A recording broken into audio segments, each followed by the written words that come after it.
Mon agresseur, c'était un ami de la famille.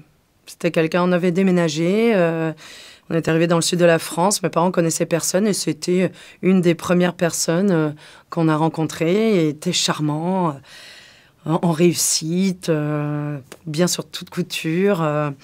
Voilà, une famille, enfin, des enfants, une femme, un commerce, voilà. Tout allait bien. Jamais on aurait pu se dire que cet homme-là avait des tendances pédophiles. Quand ça m'est arrivé, j'étais complètement bloquée, complètement figée et je me suis tout de suite sentie coupable parce que je savais que c'était sale, que je savais que j'avais mal, que c'était pas normal comme ça d'avoir cette relation-là. J'avais honte. Et puis il y avait une manipulation.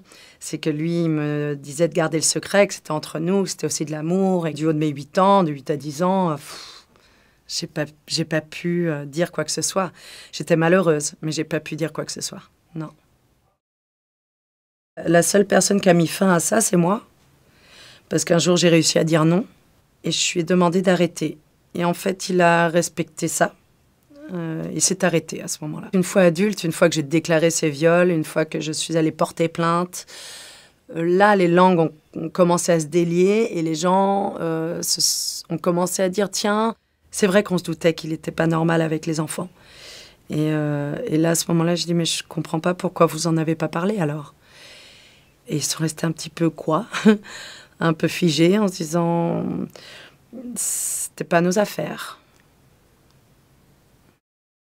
Il faut ouvrir les yeux, il faut arrêter ce déni général qu'on subit depuis des décennies. On est tellement, tellement nombreux, quoi.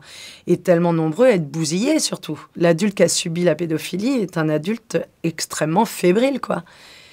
Soit fébrile, soit violent, soit suicidaire, soit... Enfin, c'est très grave. Je crois que c'est important que les gens se positionnent et se regardent et se respectent. Et respecter un enfant et se rendre compte qu'un enfant est malheureux. Et se dire, tiens... Pourquoi tu réagis comme ça? Qu'est-ce qui se passe? Et de creuser, sans pour autant le faire soi-même, mais justement déclarer quelque chose, déclarer un comportement suspect, soit d'un adulte, soit d'un enfant. Parce qu'il y a des choses, un enfant qui va vomir, qui va se faire du mal lui-même, qui va infliger des sévices à d'autres. C'est un comportement suspect qui fait qu'a priori, il y a de la violence quelque part. Je crois qu'il faut alerter, je crois qu'il faut libérer la parole. Il faut libérer la parole, ouais. Il faut protéger nos enfants. Enfants en danger, dans le doute, agissez.